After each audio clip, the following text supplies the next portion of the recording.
বাড়ির ছাদে এরকম টপ করতে চাও অল্প মেইনটেনেন্সে, মাসে দুবার 2 সপ্তাহের ইন্টারভ্যালে, এইগুলো থেকে বাঁচাবার জন্য এবং গাছের গোড়াতে যাতে সঠিক পুষ্টিটা যেতে পারে, এইরকম কেঁচো অনেক হয়েছে, তাহলে কিন্তু ভয় পাওয়ার কিছু নেই। গাছের পাতা দেখো এইরকম ভাবে কুঁকড়ে গেছে। আর গাছের মেন সমস্যা মিলিবাগ। এই মিলিবাগ থেকে বাঁচার উপায় কি জানো? তাছাড়া আমি যেটা ইউজ করি, অনলাইনে একটা প্রোডাক্ট পাওয়া যায়। কিছু জিনিস কিনে নেওয়া দরকার। যাদের সময় নেই সব সময় চেষ্টা করবে এই জায়গা এত অবধি জায়গা, ছাদ থেকে টবের একটা গ্যাপ থাকলেই হলো। তোমার বাড়িতে যে শাকসবজি রান্না হয় প্রত্যেকটা শাকসবজির খোসা ড্রাই ওয়েদারে রেখে শুকিয়ে যাবে। গাছ এখন উইক, 3 দিন ওয়েট করে যাও, টনিক প্রত্যেক কটা গাছে, ব্যাস এই যে রসটা বেরোলো, সেই সব গাছগুলোতে আমি এইটা টনিকটা দিয়ে দেবো। That's all. আমার এই ছোট্ট একটুখানি আইডিয়া যেটা আমি করে থাকি তোমাদের সাথে শেয়ার করলাম।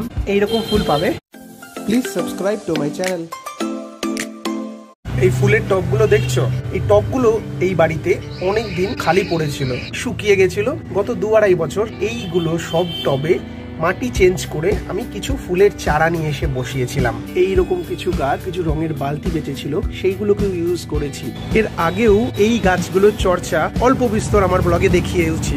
অনেকেই তোমরা ইউটিউবে দেখে থাকবে যে ফুলের গাছ বা যে কোনো গাছ কিভাবে সেগুলোর পরিচর্যা করবে, কি কি করা উচিত না উচিত। সত্যি কথা বলতে সেগুলো করতে গেলে না টাইম কনজিউমিং। আমি বলছি না সেগুলো খারাপ, সেগুলো খুবই ভালো, কিন্তু আমরা যারা এরকম টব করি চাই একটু মেনটেনেন্স করেই গাছগুলো যাতে ফুল দেয়, ভালো না দিক অন্তত ফুল দেয়। আমার এই গত 2-2.5 বছরের ধরে আমি যে গাছগুলোর চর্চা করছি, মনে হলো তোমাদের সাথে শেয়ার করি। একদম বেসিক কিছু প্রিন্সিপাল আমি ফলো করি, আর মেনটেনেন্স যেভাবে করি তোমাদের সাথে সেগুলোই শেয়ার করব। তোমরা যারা নিজের বাড়ির ছাদে এরকম টপ করতে চাও অল্প মেনটেনেন্সে, এইরকম ফুল আসবে, খুব বেশি ফুল হয়তো আসবে না, কিন্তু গাছগুলো ভালো থাকবে, সেইটাই তোমাদের সাথে আজকে আমি শেয়ার করব। এইটাও এক ধরনের জবা গাছ, এইটাও এক ধরনের জবা গাছ। অন্তত মাসে 2 বার 2 সপ্তাহের ইন্টারভ্যালে কি করতে হবে, এইরকম একটা কিছু নিয়ে এই মাটিগুলোকে হালকা হাতে এইরকম কুপিয়ে দিতে হবে। এটা এই কারণে করা যাতে জল দিতে দিতে না মাটিগুলো পুরো উপর থেকে সলিড হয়ে যায়। আমি তোমাদের একটা দেখাচ্ছি, দাঁড়াও।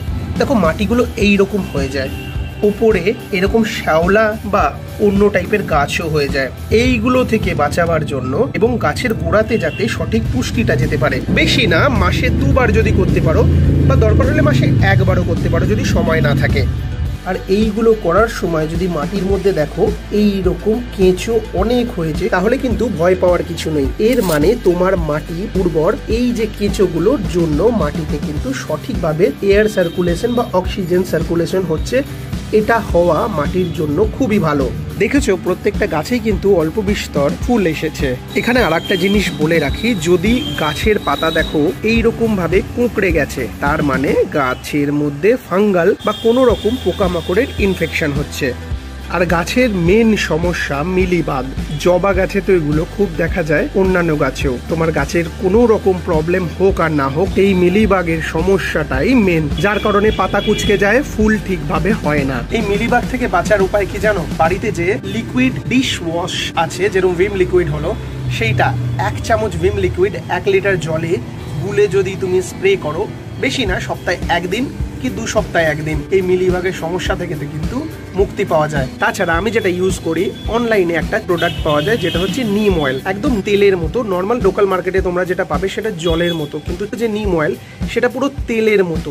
সেইটার যেরকম পরিমাণে লেখা থাকে ওর গায়ে, সেইটা যদি ইউজ করো সপ্তাহে 1 বার করে একটা স্প্রে বটল কিনে, সেটা কিন্তু দারুণ কাজ করে। আমি এইভাবেই প্রত্যেকটা গাছের গোড়াকে অল্প করে একটু কুপিয়ে দিই, এতে দেখবে অনেক গাছের শিকড় কেটে যাচ্ছে, তাতে ভয় পাওয়ার কিছু নেই, এটা নর্মাল। যদি তুমি এইরকম না করো, এরপরে যে জিনিসটা, যে স্টেপটা আমি বলবো, সেইটা কিন্তু সেই রকম ভাবে কাজে দেবে না। কাজে দেবে কিন্তু সেই রকম ভাবে দেবে না, তাই জন্য এইটা একটু করে নেওয়া খুব দরকার। কিছু জিনিস কিনে নেওয়া দরকার। যাদের সময় নেই কিন্তু গাছে ফুল চাও, ছাদের মধ্যে টবের মধ্যে কিছু ফুল দেখতে চাও, তাদের কিছু জিনিস কিনে রাখাটা খুব দরকার। একটা হচ্ছে এইরকম, যেটা বাংলা ভাষায় বলে খুরপি, এই একটা স্প্রে বটল, যেটা তোমরা নর্মাল মার্কেটে পেয়ে যাবে, 200-250 টাকা দাম নেয়।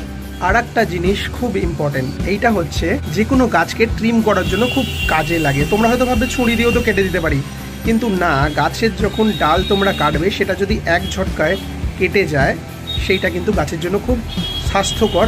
এবং গাছের ট্রিমিং এটা খুব দরকার। আর এই রকম কিছু জার, যেটা আরোর বটল, সেইটাকে কেটে আমি বানিয়েছি এই রকম, বা তোমরা রঙের যে 20 লিটারের জার আসে সেইগুলো কেটে বানিয়ে নিতে পারো। সব সময় চেষ্টা করবে মাটি থেকে যে গাছটা উঠেছে সে এই জায়গা এত অবধি জায়গা যেন তোমাদের ক্লিন থাকে, কোনো পাতা না থাকে।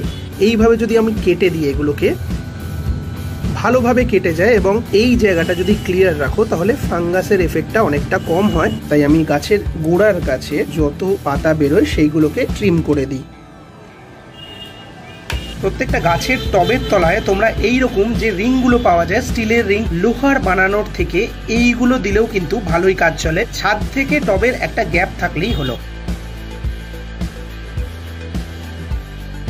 বুঝতেই পারছো ঘেমে এনে একাকার অবস্থা, কারণ প্রত্যেক কটা মাটির আমি এখন একটু কুপিয়ে দিলাম। পুরো করা সম্ভব হয়নি, অর্ধেক কাজ করেছি। ভিডিওটায় পুরো আমি জিনিসটা ইনফরমেশনটা দিয়ে দেবো। তোমার বাড়িতে যে শাকসবজি রান্না হয়, প্রত্যেকটা শাকসবজির খোসা, কোথাও কোথাও তোমরা শুনবে পেঁয়াজ রসুন দিও না, আমি বলবো সব দাও। পেঁয়াজের খোসাও এটা কিন্তু জবা গাছের জন্য দারুণ উপকারী।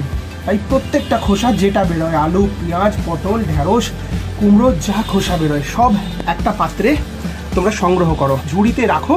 রাখার পরে সেইটাকে শোকাও 3 দিন 4 দিন 5 দিন, দেখবে ওটা শুকিয়ে যাবে, ড্রাই ওয়েদারে রেখে শুকিয়ে যাবে। তারপরে ওটা আমি যে বললাম একটা আমি আরোর 20 লিটার বটল করেছি, তার মধ্যে ওটা শুকনো অবস্থায় ঢেলে দিই, রোদ্দুরে রেখে দিই, ওটা শুকিয়ে যায়। তারপরে কি করবে, যখন তোমায় সারটা দিতে হবে, মনে করো সব মাসে 2 বার, বেশি দরকার নেই। এই যে তোমরা মাটিটা কুপিয়ে নিলে এর সাথে সাথে কিন্তু সার দেবে না, কারণ এখন প্রত্যেক কটা যে শিকড় সেগুলো তো বাদ পড়েছে, কাটা পড়েছে, তো গাছ এখন উইক।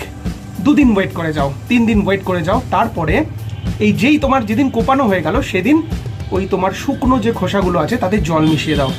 আমি সেরকমই করে দিই। এবার 3-4 দিন পর সেই জলটাকে ছেঁকে, সেই জলটা অ্যাজ এ টনিক প্রত্যেক কটা গাছে, বেশি না, আমি কোয়ান্টিটিটা দেখিয়ে দিচ্ছি। এই যে আমি একটা মাজার বোতলকে কেটে হাফ করে নিয়েছি, এর হাফ এই রকম দিতে পারো, সেটাই তোমাদের করে দেখাবো। ব্যাস, যারা তোমরা গাছে বিনা ঝঞ্ঝাটে করতে চাও, একটু মেহনত তো করতে হবে, বিনা মেহনতে কিন্তু হবে না, তাই আমি সব থেকে মিনিমাম মেহনতটা তোমাদের দেখালাম। এই দেখো আমি গাছের যত এই সবজির চোকলা আছে সব কেটে এরকম জলের মধ্যে দিয়ে দিয়েছি, আর রোজ এসে একটু করে নাড়াতে থাকি, বা 2-4 দিন পর পর এসে নাড়াতে থাকি। যেহেতু এখন বৃষ্টির ওয়েদার, তাই এটা অনেকদিন ভিজে গেছে বলে রঙটা এরকম হয়ে গেছে, কোনো অসুবিধা নেই। এবার আমায় কি করতে হবে, আমি এইরকম একটা ছাঁকনি রেখেছি আর এইরকম একটা জার। এবার দেখো এই জারের মধ্যে এইখান থেকে এইরকম জল তোলো আর এইরকম ছাঁকো। এইটা যেটা হলো এইটা কিন্তু আবার এইখানে ফেলে দাও। এই দেখো এই যে রসটা বেরোলো, এই রসটা কিন্তু এরকম এতটা গাঢ় কোয়ান্টিটিতে দিও না, 60 to 70% জল মেশাও। দেখতে পাচ্ছ কতটা গাঢ়, এটাই 60 to 70% জল মেশাও। আর তারপর এই যে গাছগুলো আমি কোপালাম সেই সব গাছগুলোতে আমি এইটা টনিকটা দিয়ে দেবো, দ্যাটস অল।